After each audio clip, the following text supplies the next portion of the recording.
Hello, in this tutorial I'm just going to show you how you can use question references with your oodlü questions.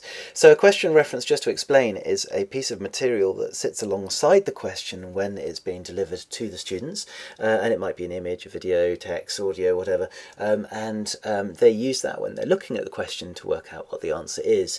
You can put question references with any type of question within oodlü as well. So we've got 9 different question types, and then we've got 4 different question reference types, so there's quite a lot of flexibility in this. Now this might all sound a little bit confusing, so the best thing is probably just to dive in. So I've created here an empty question collection, and to do that you just go to Content and Games and Create Question Collection. So in here I don't have any questions yet, but you'll notice you've got a number of tabs across the top here. One of these is Question Reference Library. So the idea is, if you click on that, you can see that I've got a few items in here. They're not very clever items. This is just a testing account, so these probably don't make much sense visually, but that's just because they're testing. You would have much more sensible stuff in your account. So the idea is that this library can be used. You can populate your library so that you can reuse your question reference materials between question collections and questions, so you don't have to keep on re-uploading them. So you can build a library of these question reference materials that you can then apply to any of the questions that you create.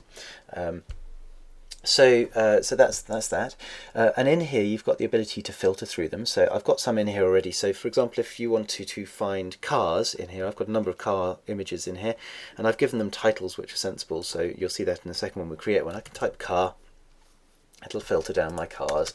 If I want to look for something with audio in it, I can type audio and it'll filter down to the audio one. So this has only got a couple of pages of stuff in it. It's not really very full, but as you can imagine, if you've got hundreds of these things, then it's really useful to be able to just filter very quickly based on the names. So make sure when you create these, you give these sensible titles so that you can quickly and easily find them again. If you want to, you can say they've got a title, they've got a type. So let's just look at this bottom one. It's a car. The title is car. It's a type of image, and it's got a car, and if I click on that you can preview the image as well, and then you've got the option to edit it or delete it as well. So that's just kind of managing your library as such. But I'm going to show you now how you create one. So you just click on New Question Reference, and that will give you the option to create a new one, and it will show you the different media types that we support. If you'd like any more media types supported here, by the way, just let us know what you'd like and we'll have a look at that for you.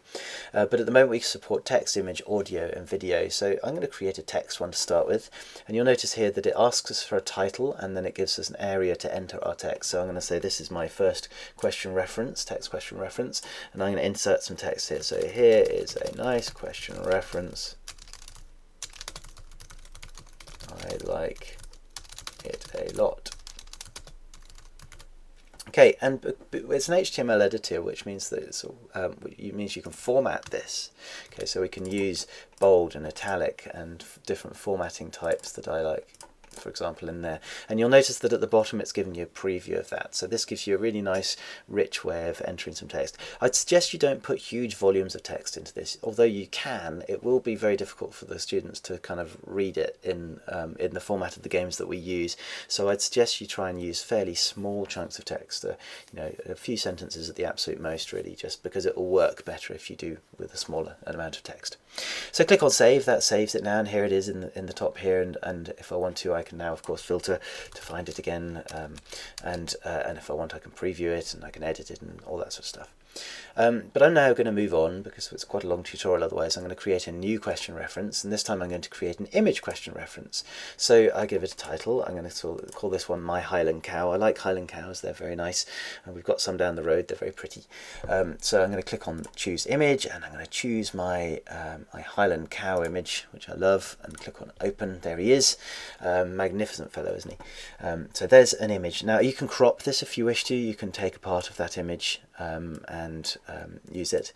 We've done this in a way that it'll support quite high resolution images, and the quality of the delivery of the question will depend on the quality of the images you use as well. So I'd suggest you use fairly high resolution images for this, and you'll get a better result, particularly on tablets and things where they've got wonderfully crisp screens.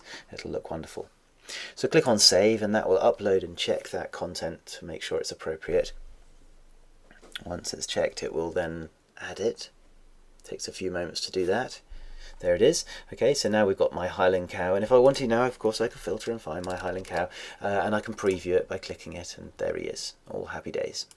So that's good. Let's click on new question reference. For audio, it's quite simple. You just put in a title and upload an MP3 file. In time, we're going to be, well, actually fairly soon, we're going to be adding support for recording audio directly into the question types and the question entries.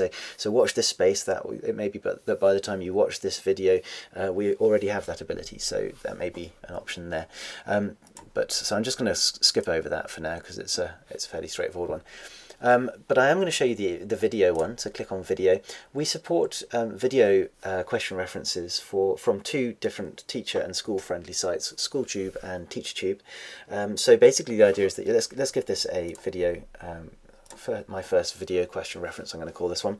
And basically you take the embed code that we would use to embed one of those videos into your website, and you paste it into this area here, and it'll interpret it in such a way that it can deliver it within the oodlü platform. So if I'm going to go over to TeacherTube now, here it is, and I've got this video on nouns here that I've just found. It's just you can find any video on there, and then I can scroll down and I can grab from this embeddable player section. I can go copy and I can paste the whole of that lot into this section here.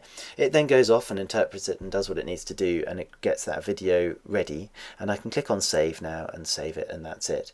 Now if I click on preview now, I can watch this video. There it is. That's the video. Oh, that's in my ears. And so you've got that video question references now added as well. So very quickly and easily you can add video question references too. Anyway, that's how you create them, but that doesn't explain how you actually use them. So I'm going to show you that now. So I'm going to go to the questions section now. You'll note that I've been playing with question references, but not actually create any questions as such. So let's just I'm just going to create a simple textual multiple choice question here. I'm going to say where is this image? Okay, and this is going to be an image of the Eiffel Tower that we're going to use. So I'm going to say this is in Paris. It's not in Berlin. It's not in London. Okay, that'll do. Something nice and simple. And all these other bits we cover in other tutorials, so just check those out if you want a bit more detail on actual question creation. We're talking about question references particularly here. So I'm going to click on add question reference, and you'll notice now that it comes up with that same question reference library that we were seeing in the other screen, and you've got all the same functionality of it. It's actually identical. You can even create new question references from within here if you want to as well. So let's do that. I want to add a question reference which is the Paris image, so I'm going to click on image. So you can add them from either place. You can add them from the library, or you can add them from here. Let's call this the tower. I'm not sure how you spell Eiffel actually. Is it like that? Yeah. Anyway, there we go. So the Eiffel Tower, and we're going to find the Paris picture of the Eiffel Tower and add it. There we go. So hopefully that would be obviously the Eiffel Tower to most people. Just crop it down a fraction and click on save. That will now of course upload that image. So you can see this is just showing you that you can create these question references in 2 different ways. You can do it on the fly as you create your questions, or you can pre-populate your question reference library. Now anyway, so here we are. I'm still in this library screen now, and I just click on select here. This is the one to look at right here, select. So I'm going to click on select, and now you'll see that my question, which was sitting in the background all the time I was doing that, has now got this question reference there, and I can go and edit that. If I click on that, I can go and edit and swap it and remove it and all those sort of things. So I could swap that for a different one, or I could remove the question reference, and that's basically that's it assigned. Okay, so I click on save. That saves the question, and I can preview this, and here it is. There's the question with the question reference. Where is this image? Paris, Berlin, and London. And of course they would click on Paris. Yes, awesome. And that is really it. If you wanted to use a different type of question reference, you could do so. Let's just do that quickly. Let's create another question. I'm just going to use a true false and just put some random stuff in there for now, because I just want to show you let's do the video one. Select the video question reference and save, and then preview, and there we go. There's the video playing there now as well. So it's the same kind of thing. Anyway, that is how question references work. Hopefully that's useful. Obviously, if you have any feedback or ideas, then let us know. We're constantly developing and constantly moving forward, so please do let us know. Thank you very much indeed.